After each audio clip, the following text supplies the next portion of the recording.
university in North America that teaches Islam is today run by the Saudis. We cannot have medieval monsters teaching our children how to be future Canadians.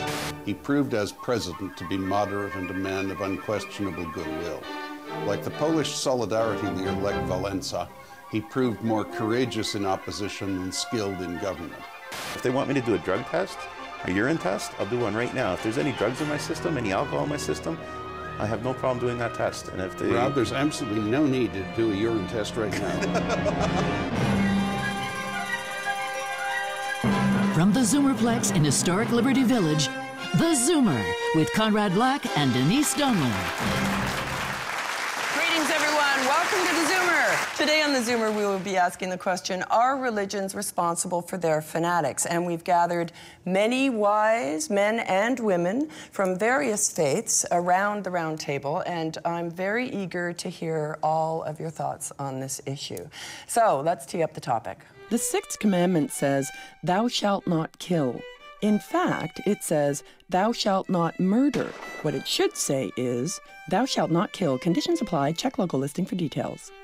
From Northern Ireland to Darfur, from Israel to Palestine, from Somalia to Pakistan, put pins on the map of the world where blind faith brings violence, and you've got a lot of pins. In Canada, we like to think we're outside the hot zone. We're not. The biggest mass murder in modern Canadian history was perpetrated by religious fanatics when an Air India jetliner was blown out of the sky by a bomb planted in Vancouver.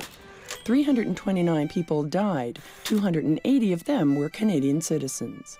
4 Canadian women from Montreal were drowned by their family in a loch in Kingston. 2 young men from London, Ontario died attacking a gas plant in Algeria. Omar Khadr, the Toronto 18, the list goes on. Religious fanaticism is alive and well in Canada, and we need to ask why. So let's ask the question, are religions responsible for extremism perpetrated in their name? Conrad?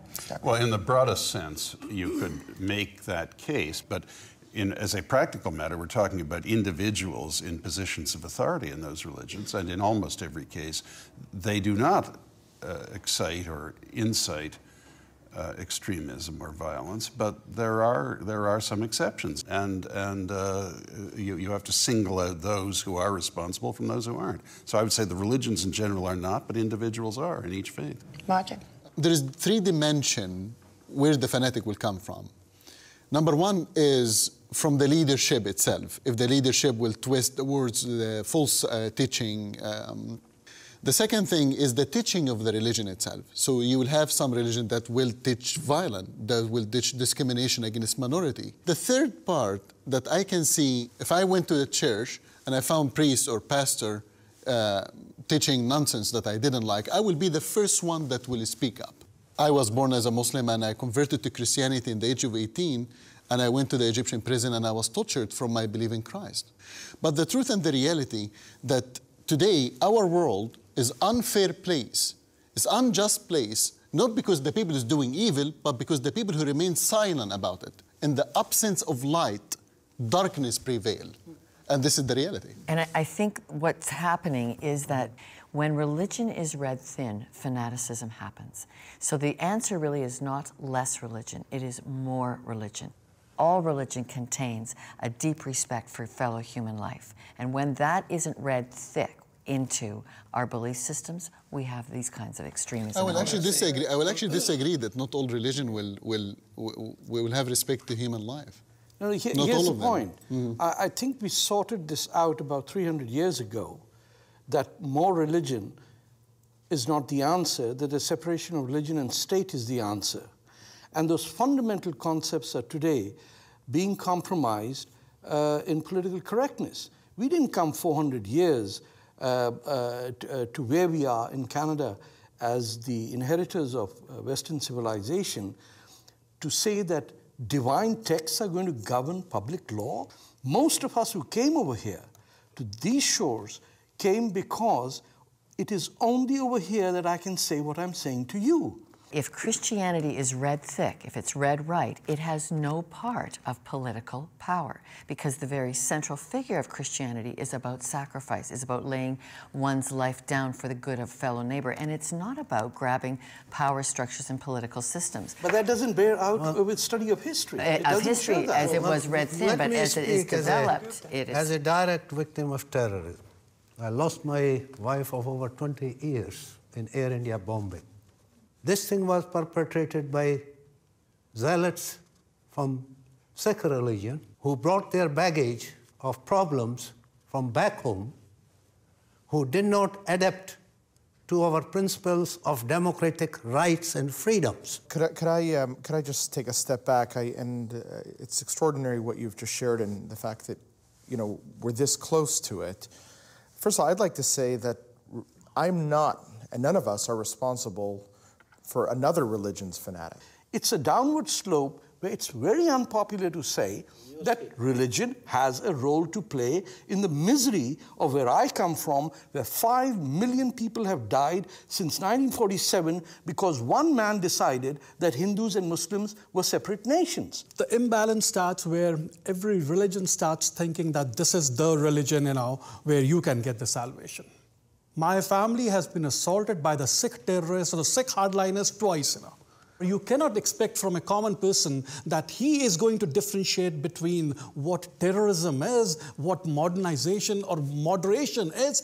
This is the role and the responsibility of the media. And they are silent. They're silent. supporters. They're silent supporters, which should not be there. You see what's happening. Look at the predicament of Muslims in this country. And we're discussing this because Islam is the elephant in the room. 90% of the terrorist activities conducted in the last 10 to 15 years since East Africa are Pakistan-based, Islamic-based. Bring in the liberal left-wing journalists and you can't utter what I just said. Look at the RCMP.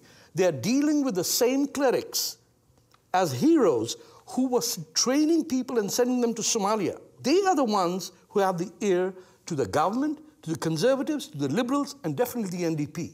This is the job of your people. No. You have the privilege, I don't. No, even I'm an immigrant here, gone through ESL classes. I don't have access to even this show. Yes. What's happening is that it is the ugliest form of Islam that is accommodated by the interfaith industry. I think Tariq makes a very good point that our secular leaders should be much more outspoken than most of them are. I exempt Stephen Harper from this, by the way.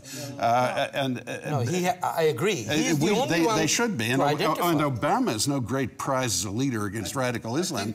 But I'm just finishing, Doctor. I promise you, I'm not filibustering this group. But I think they are told, when I have taxed a few of them with it myself in Britain and elsewhere, what they say is, look, the apparently moderate Muslim leaders in countries that we supposedly can deal with ask us not to get too carried away with this, and we're trying to help them in their own countries. Now, I don't know how valid that is, but I think it is a more complicated problem than it appears just sitting here in Canada. Okay. Well, if you wouldn't mind, we would like the viewers to weigh in too, and we've been getting some mail. So let's see what James Duthie from Nanaimo, BC says, and we'll be back after this. Religions cannot absolve themselves of this responsibility by claiming that the perpetrators were not true followers of the faith. In religion, there is no way to prove conclusively that any one interpretation of the scriptures is superior to any other. So if a faith is capable of an interpretation that condones holy war or the persecution of heretics, then that faith must be held accountable for the result. There is no just legal problem for you looking forward in the sense of a possible prosecution? No, if I've done something illegal, I've told the police to arrest me.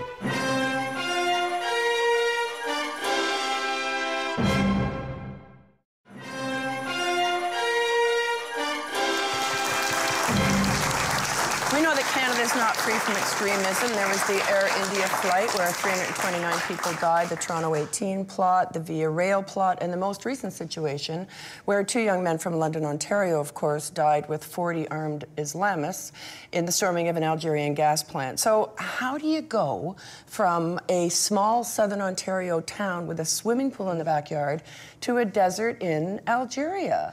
Like, I engage Catholic and Muslim students in dialogue at the university. And that environment creates the condition for the possibility that that will never happen. There's no difference of opinion between a Muslim and a Catholic here. You've got to understand the primary frame of mind is that life on earth is not exactly life. Life begins after death. I'm saying part of radical Islam has become a death cult. That is why you got Boston bombers. Look, the leaders of these movements conducting this cult of death, like Osama, he didn't want to die, bin Laden. I mean, he was hiding like an animal. The Christian faith, life does begin after death, but you're not seeing radicalized youth. What's happening is you're seeing people that are reaching out for significance, which is what faith can give like nothing else on the planet. It has failed. Every incident that you point out, I can give you 1 million men in Pakistan today willing to die for faith. We've been focusing on the Muslim religion, and I think that this tape, which is from a Jesus camp in Florida, might actually broaden the discussion a little bit. Take a look. I want to see young people who are as committed to the cause of Jesus Christ as the young people are to the cause of Islam. I want to see them as radically laying down their lives for the gospel, because we have, excuse me, but we have the truth.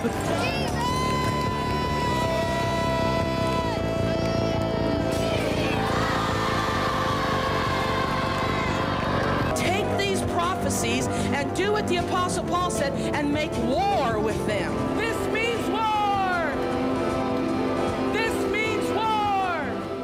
It's pretty shocking stuff. Well, you've got to put that clip into context. They're talking about a physical reality on this world. Rather, if you had isolated her clip where she says, we want people to be radical for the gospel, then that's where you see a great separation of all political activism. And the gospel is a complete sacrifice and laying down your life for the well-being of other people. And has nothing to do with violence. Well-being of the gospel, not for other people. The Christian gospel cannot be separated from love of humanity. And so it's a completely unfortunate use of the clip. And people like ourselves should pick up the phone and say to the lady at Jesus Camp, what were you thinking? I think it's sad that you feel that you have to defend that clip. It troubles me. It troubles me that you're in that position. Well, it is Jesus Camp, and I do like Jesus. But if Jesus is a universal idea, then we all have to say that in our understanding, that is not even a Jesus that we can conceive of. I come from an ultra-Orthodox background. I left home at 15. And the challenge of living in an ultra-Orthodox world, it's shocking to see what happens when religion crosses a very narrow bridge and the people are lost. There's just that edge that takes them to a place that is impossible to retrieve them. It is impossible to believe that families don't know what's going on with their children. Right. It is You're impossible. Right. Well, let's hear from the horse's mouth, actually, here, because Mubin Sheikh is a young Muslim who was a radical and then became an undercover operative for CSIS who exposed a terrorism plot in the Toronto 18 case. So he's currently a professor of public safety and police studies at Seneca College, and here's what he had to say about his own radicalization. So how does a relatively assimilated individual become a radical? Have they come from a conflict background? Was the family born in Afghanistan, and the only thing they hear in their narratives is war, war, and war? If that's the case, then what will happen is a person will be informed by these views of war, stories of the foreign invaders, etc. The otherness has already been created in the mindset. Add to that alienation and deprivation, so the person doesn't feel like they belong to the society. Maybe they're hearing all the time that Muslims are the bad guys, Islam is the enemy. That pushes them into taking on a mentality that becomes very an intensified form of identity. And this is what we call radicalization. Perhaps we can reference the In Aminas attack in Algeria. So you have Christos Katsaroubis, right, Greek, Aaron Yoon, Korean. So you have kids who convert because of peer associations. Maybe they come from, they've been isolated themselves, and the only sense of protection and identity they get is from these groups. Through guilt tripping is how I was forced into thinking about what kind of identity I really was taking on, because I had taken on the Western identity, but according to their worldview, that's not the identity that you need to take on. So that, for me, was the trigger into radicalization. Not one of those people came from a war zone. This is the rhetoric that has come on and keeps getting repeated again and again. I don't want to repeat that rhetoric. No, but what I want to say is... Let me finish what I'm saying, please. You cannot go on and on with the same propaganda to justify and apologize for the terrorism that has been inflicted on this world. You have no idea how these kids are saturated by the media, by... Or the person who converted them. Let Father David I can only expect that they would be educated and taught and instructed and in communication with on a regular basis, given our communications abilities today. They just didn't sit in the backyard at the pool and decide to become radical, you know? But you're finding excuses. And because I'm giving you reasons, not excuses. The point is you do not have a solution. If what you're proposing, there is no solution. That's not an excuse. No. There's no excuse being made here. Tarek, my question to you is, do you approve of what Mubin Sheikh did? Absolutely not, because he made money out of this exercise. But why do you care? He's saving lives. Just a second, he didn't save lives. He was part of the entire Toronto 18 exercise. You sound almost in reverse fundamentalism. Part of the game. We pay the criminals in order to this cut is the not trial criminality. short. This is not criminality. No, but this is reverse fundamentalism. Just hold a second. Okay. The Muslim community and the Muslim leaders have to come and say, this is my holy book and this is not right. Here's the point, Majid. I am saying, Majid, this is what I'm saying on the record. Well, I cannot talk to two people in the same time. That's the problem. What is being suggested by the interfaith industry is, let's talk about these holy books, and we really will not object that under Islam, the woman has to sit at the back of the bus, and every feminist is going to come up and support them. I will reject that. Stay with us. We're going to talk about what to do about it here at home when we come back.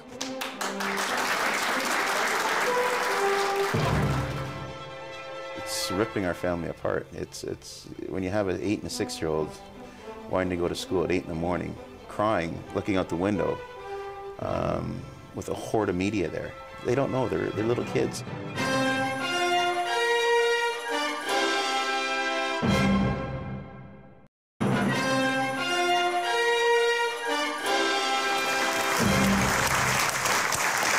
we see ourselves here in Canada as a mosaic model for the world, right? We're proud of our multiculturalism. Are we doing enough to ensure its success? Dr. Gupta, No, what do we do? We are not. As leaders of different churches, number one, we go and look at our books, and the garbage should be thrown out. At least it should not be discussed. Only discuss inclusive things which bring peace and prosperity. Second thing, in our churches, mosques, gurdwaras, synagogues, try to put emphatically, make a statement sometime, someday, all religions worship the same God. Third thing, the political leaders should not encourage directly or indirectly religious fanaticism by associating with organizations and individuals who either promote, condone, or encourage religious fanaticism. Thank you. Father Damien. You know, I think of the extraordinary influence that dialogue has had on the Roman Catholic Church, say, from 50 years ago to today. The way it has opened doors, established trust, relationships. You know, you have a pope who wrote a personal letter to all the Muslims of the world during Ramadan. Never happened before. But I think that kind of an inclusion that builds levels of trust creates the condition for the possibility that something new can happen. Great. Majid. This is nice show, we put nice makeup, we had a nice wine, good for you. But what we do after we leave from here, this is the question. We have to fight for each other. Once again, if we stop fighting for each other, we lose our humanity. You know what? I'm tired from interfaith. I'm tired from dialogue. Never solve the problem.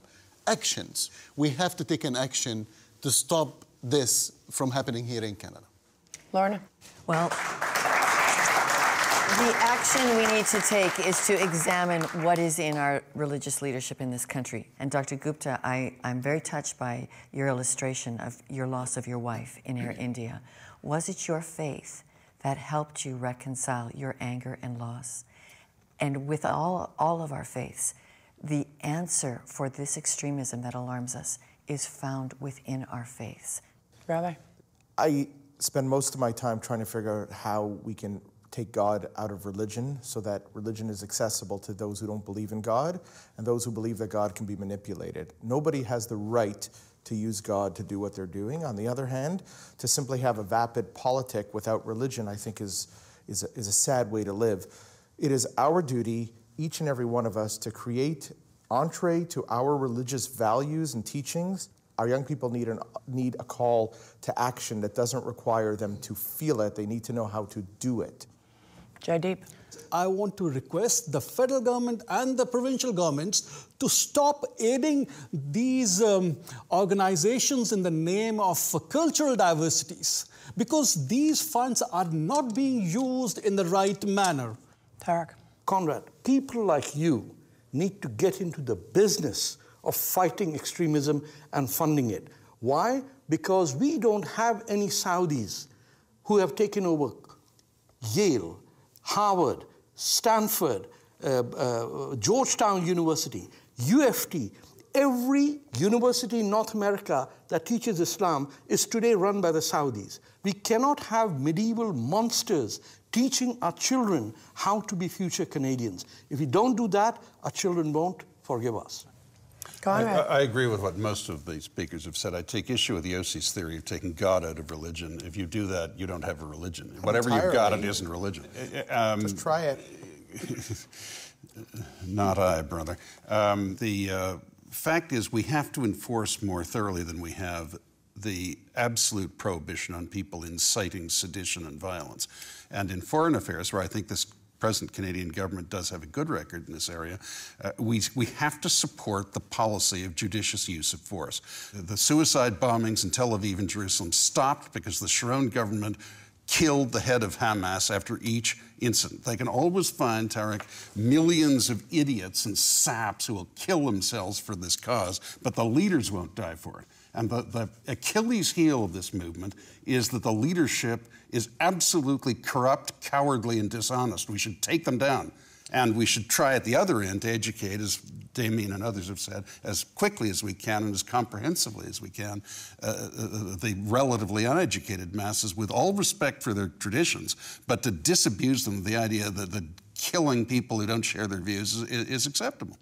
Well, there's lots to think about here. You'll probably have to watch this show twice, actually, to be able to let it all sink in. Don't go away.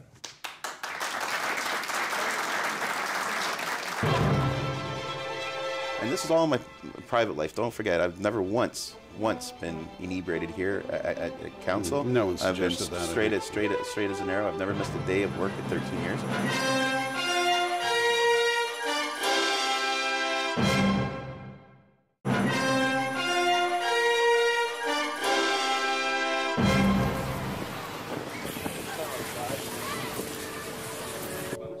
Are you going to answer a question from Conrad Black?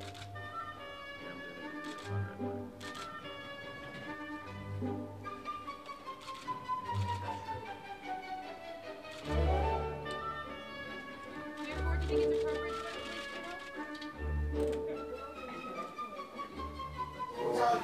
appropriate for the police Mr. Black, how are you?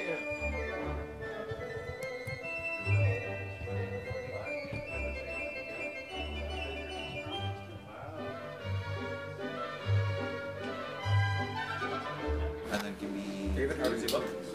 This is essentially a criminal offense. Yeah, An assault on the chief magistrate. All right. My guest today is the mayor of Toronto, Rob Ford, although, in fact, I'm his guest in his office in this splendid city hall, one of the most famous city hall buildings in the world. Thank you for entertaining us today, Mr. Mayor. Thank you, Conrad. You've had a difficult time, as virtually all the world knows. Having just returned from Australia and Britain, I can tell you were the most famous Canadian in the world. Now, if I may say this, there has been a problem of your denying things that then you subsequently admitted, or admitting them to a certain point that appears to have been an underestimation of the incidents. I don't want to get into the details of this, but as a way of dealing with a problem of this kind, if you don't mind me saying so, and I think you would say it yourself, it could have been handled a little better. I couldn't agree with you more, but, you know, have I made mistakes? You're absolutely right.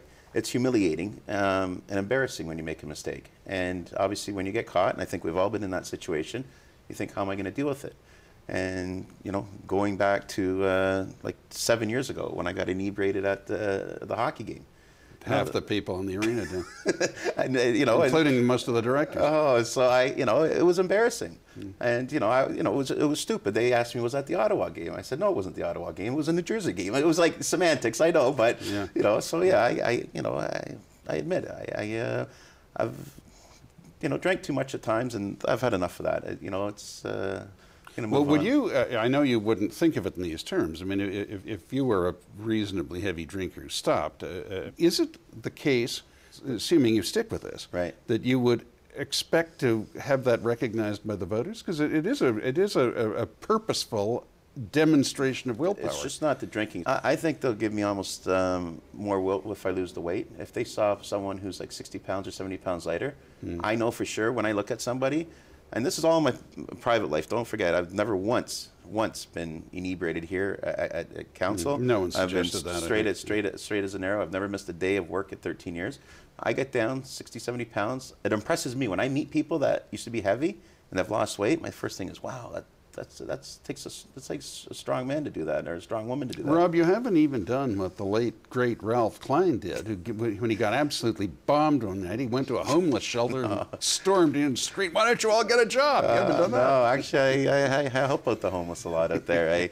You know, I won't give them money because they don't know what they're going to spend on, but I'll go buy them a meal. I'll buy them whatever they need. You said to Peter Mansbridge that you stopped drinking. You said you'd had a come to Jesus moment. Is this holding? Absolutely. I haven't had a drop of alcohol in 5 weeks.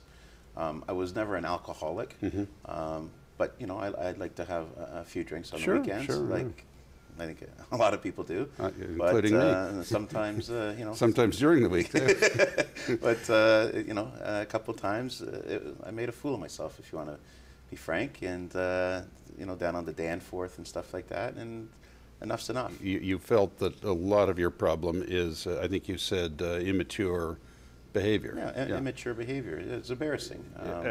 And you've apologized to the city for that. You've apologized to the council for that. Absolutely, numerous times I have. And so we are, I don't mean to speak for you, but is it correct that you think we are putting to the test here, and so far the media, locally at least, is failing the test of the principle that people admit error, apologize for it, drive on, and we should have a little more spirit of forgiveness. Is this accurate? You can't make the media happy. I find if you don't apologize, then they say you're hiding. If you apologize, they criticize you for apologizing.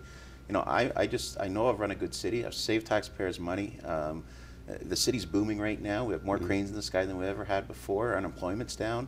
We're building subways. We've contracted out garbage. We have no union disputes anymore. We haven't had one strike. Things are going great. Now, the unemployment rate is down in your time by about half a full point more than the national average. Absolutely. And do you feel that your policies have contributed importantly to that? Oh, most definitely. As I said, I'm open for business. We've had some of the biggest business owners in this boardroom wondering if they should come to Toronto. And I said, absolutely. And obviously gave them some tax incentives to come here. And they're here, and it's booming. And again, you just look by the cranes. Every crane you see is equivalent to about 1,000 jobs. Sure. And our unemployment rate went from 11 to 7%. Now, as you know, there is some suggestion that it was 9.4, but it's come down significantly from 9.4. These are the facts that were given. I'm not debating. These aren't my numbers. Yeah. These are facts that are given. No, but is this another part of a pattern of people nitpicking and taking issue with your statistics when the statistics you're using come from another source that should be trustworthy? I know we've saved over $1 billion. Again, this is Joe Penichetti, Rob Rossini, who's a CFO and city manager, telling us this. And there's some media outlets out there that say, no, you didn't save $1 billion. You only saved $800 million. Like, they're quick. No, I noted that even the Toronto Star, and you cannot possibly have a more rabid adversary than the Toronto Star, and I may say that is something of a factor we have in common, but and is a badge of honor, of course. But even they, when they get through their compilation of the numbers, in effect, concede that you've saved the city $638 million, which is something to be proud of. Oh, at least, but I know we've saved a lot more. But again, these aren't my numbers. These are from our city manager and our CFO. So if they are doubting what I'm saying, I guess they're doubting what the CFO is saying. Now, what do the polls that you see show? You've got certainly a bedrock of people who identify with you. You have a further, I think, dollop of support from people who feel this has been an excessive attack on you. People are really piling on, to use a football expression, and you have a kind of underdog sentiment. On the other hand, the elements of the media are whipping up a lot of confected sanctimony and self-righteous objection. But what do your polls show? Is Ford Nation in place or not? I believe we are. I don't put faith into polls. The only poll that matters is on October 27th. When I go outside, I went to 5 events night after night after night, and I don't want to sound conceited, but people come up every single 5 seconds and say, can I have a picture with you? Can I have a picture with you? I support you. Keep going. Don't give up. Don't listen to the media. If there was an election today, I'd feel very comfortable that I'd win. Regardless of who the opposition was? It doesn't matter. I'd be more than happy to run against. You bring them on. Now, let's talk about the powers thing. As I understand it, they've taken away your prerogatives in emergencies and to appoint committee chairman and to appoint the executive council and the chairman of it. Do you accept the legality of that? No, I think it's completely illegal. It's like the prime minister not being able to appoint his cabinet ministers. So yeah, but he has whips and he has a party. If he's got a majority in the Commons, he can do what he wants as long as he holds the majority. My question is, aren't you going to have to assemble a majority on the council to get those powers back? You're absolutely right. I need 23 votes to carry it. We have 45-member council. And where are you right now? I mean, I know the vote was quite negative. I'm down to about 5 right now. They stripped me bare. They took my office budget. David Miller had an office budget of $2.7 million. And you cut it to $2 million. I reduced it to $2 million. But now they've reduced it down to $700,000. And you cut their budgets. Are they restoring their own budgets? Yeah, and now they're restoring their own budget during this budget process. Basically, in 2 weeks, they've got back on the gravy train. And you can see it through taxes, you can see it through, they have their sense of entitlement. So they stripped your budget while they fattened their own. Exactly. And, I mean, in effect, I'm leading the witness here, but it's just rank hypocrisy, isn't it? That's exactly what it is. Yeah. Hypocrisy at its best. So, then you must reckon that could play very well for you as an election issue. Well, it's going to go back to these people. If there's, if the guard's not there, then the inmates take over. And I hate to use that analogy, but that's what happens. It resonates with me, but Sorry, in some circumstances, it's not all bad. I support our frontline officers 100%. That was not my question. No, I know. The police, the chief I have an issue with. I think it's political.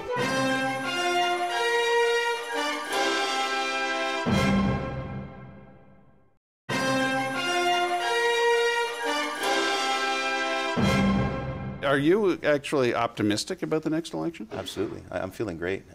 Unless people are just outright lying to me, which I don't think they are, I feel very comfortable. But I want to start talking about my policy. They want to get personal. I want to defend my policy on how I've run the city, because I know I've run the city better than any mayor ever has. And I'll debate anyone, anytime on my policy. Now, if you want to get personal, well, I can't help that. But, now, you have acknowledged having done some things that are, in fact, not legal, but they're not, as I understand it, at least the ones that have been admitted by you are not matters that can be charged, because there were no witnesses, and it's it's all in the past. I've admitted. So do you assert absolutely that there is no just legal problem for you looking forward in the sense of a possible prosecution? No, if I've done something illegal, I've told the police to arrest me. Yeah. Well, speaking of the police, what is your view of the chief's reflections on your performance in office? I mean, is that acceptable from a guy who actually works for you? I support our frontline officers 100%. That was not my question. No, I know. The police, the chief I have an issue with. I think it's political. I'd like to know how much money he spent surveilling me. He requested $21 million you didn't give him, isn't that right? I don't mean for him personally, but for his department. He wasn't happy. When I told people to find efficiencies, I meant everybody. This is taxpayers' money. Everyone has to find 10%. right off the board, and I think he was quite upset at that. Yeah, I definitely think this is political. I think that they used, Lisi as a prop to get to me, and that's pretty well it. Well, there has been some criticism of the chief's comments, and he has in fact shown a good deal more discretion since then, I believe. Oh, he has, but when you first come out as a chief and start... He had no standing to say, I'm disappointed in the mayor. I don't know why he would say that. That's not what he's paid for. And I guess him and I just, I want to save money, and I guess he disagrees with that. And so to ask you, am I happy with the chief? No, I'm not right now. Rob, this must have been very hard in your family. You've got 2 young children. You have a family life, obviously, and you're quite devoted to your family. Absolutely. What has been the toll for you and for them? It's ripping our family apart. It's when you have an 8 and a 6-year-old wanting to go to school at 8 in the morning, crying, looking out the window, with a horde of media there. They don't know. They're little kids. Mm-hmm. Daddy, what are these people out there? And they're yelling and screaming at me. They're really, really scared. And this doesn't happen once. This has happened numerous times. They think that I'm going to get hurt. They think they're going to, their father's going to get killed. And then they see the police come by to try to get rid of the media, and they don't know what's going on. And and it bothers my wife. My wife can't even go, shopping without someone saying something to her. It's just not right. Something rude? Oh, something rude, or we get support too. But there's people that want to take shots at us no matter what, and I just don't. I don't think that's the place to do it. If you keep my family out of it. You have you have an issue with my politics, come to the city hall. I'll debate anyone, anytime, no problem. But don't go out to my front door and they follow us up to Deco Labels. They follow us up to our factory. They sit outside our factory. They sit outside like my brother's house, my mom's house. My mom's 80 years old. They sit outside her house. They don't harass her, surely. I mean, harass her, absolutely. Are they there to see if you're coming and going, or do they actually put microphones under her I'll give you an example. nose when she comes in? My mom went around to see one of her friends with a bag of apples. And the Toronto Star reporter, Robin Doolittle, went around and then knocked on the person's door that she just visited and said, why was Diane Ford here? What? Like, that is past the point of being a journalist. It's seriously intrusive. Yeah. And the person just basically said, get out of here, and slammed the door on her face. The same. What is the single most, or 2 or 3 things if you want to, offensive events, abrasions that have been perpetrated on you or your family by the media over all these things? Well, I guess the worst one was Daniel Dale in my backyard taking pictures. I have little kids. Mm-hmm. When a guy's taking pictures of little kids, I don't want to say that word, but you start thinking, what's this guy all about? And I just lost it. When my neighbor called me, and this is at about 5 o'clock at night, when it was getting a little dark, I ran around the back. I live on the back of a ravine, and I caught this guy on the bricks over my fence taking pictures. Well, if you want to say I didn't lose it, but I got pretty upset. Yes. And he started, screaming and yelling, and dropped his phone, dropped his camera, and everything. And said, did he run away? Oh, he ran away. He was screaming. Fled on foot. Fled on foot. Lucky he fled on foot, because I was upset. Like, that's just crossing the line, and then, Was he on city property in a ravine, or was he trespassing on your property? I guess it would be on city property. It was right up on, it was on my property, on my fence. Yeah. And he had cinder blocks that he had to step on to get over my fence. And he started to take pictures of it. Yeah. That's and just pictures of your kids playing in the backyard. I don't know what he was taking pictures of. We never ever saw these pictures, but I have many witnesses. My neighbors saw him. I saw him. And then when I said, hey, what are you doing? He jumped 15 feet and said, don't hit me, don't hit me. And he was pretty, it's funny, but it really bothered me. Are you able to say now that you've come clean and everything? There's nothing there. I mean, I know you had that thing, there might be a hanger in my closet. I don't know what it is. The closet door is open, there's nothing inside it? I don't know, there's nothing else. Maybe I didn't do my homework in grade 3. I'm not quite sure. It's, there's no... And you are in effect saying to the Crown Law Office and the police, put up or shut up. If you got a charge, lay the charge. Absolutely, I want them to. And if they want me to do a drug test, a urine test, I'll do one right now. If there's any drugs in my system, any alcohol in my system, I have no problem doing that test. And if they, Rob, there's absolutely no need to do a urine test right now. whatever test they want to do, I'm willing to do it. I'm feeling better than I ever have. I'm training 2 hours a day. George Chavella visited me yesterday. He says he sees you at the gym every day. Yeah, George and I work out he says together. you get there at 6 a.m. Well, I'm there early, and we're working. I'm soaking wet, and then I come home, take a shower, and gets the endorphins going. You've worked out a lot, you know that, and so not at 6 a.m. I haven't. We're there early, so. Yeah. Rob, thanks for having us in. Thanks, Conrad. Thank you very much. He proved as president to be moderate and a man of unquestionable goodwill. Like the Polish Solidarity leader Lech Wałęsa, he proved more courageous in opposition than skilled in government.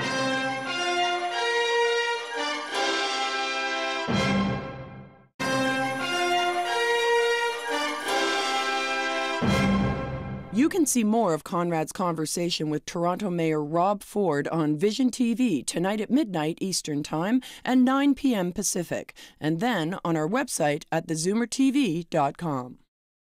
It's important to note that the allegations against Rob Ford have not been proven in court. It's also important to note that these allegations came to light because of dedicated investigative reporting. Journalism acting in the public interest is one of the foundations of an informed democratic society.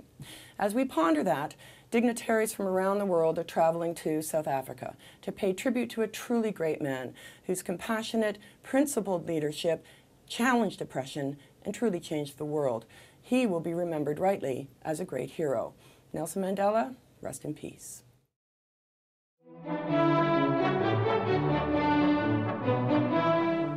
Nelson Mandela must rank as one of the greatest crusaders for racial justice in history.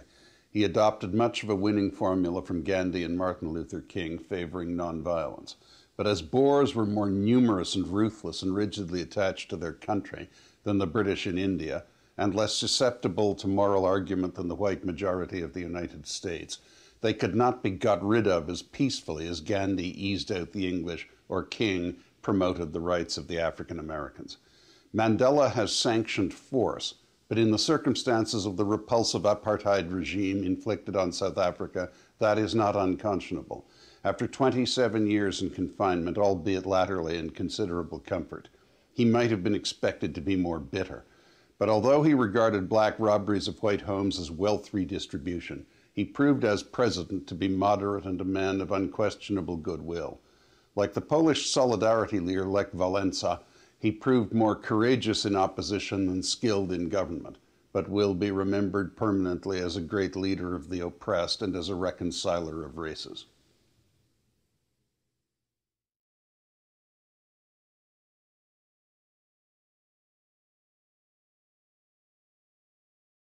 We invite you to join the conversation online through our website, Twitter, and Facebook. Next week, it's all about you. We're going to show you some stunning images from deep inside the human body and explore the impacts of aging and disease. See you next week.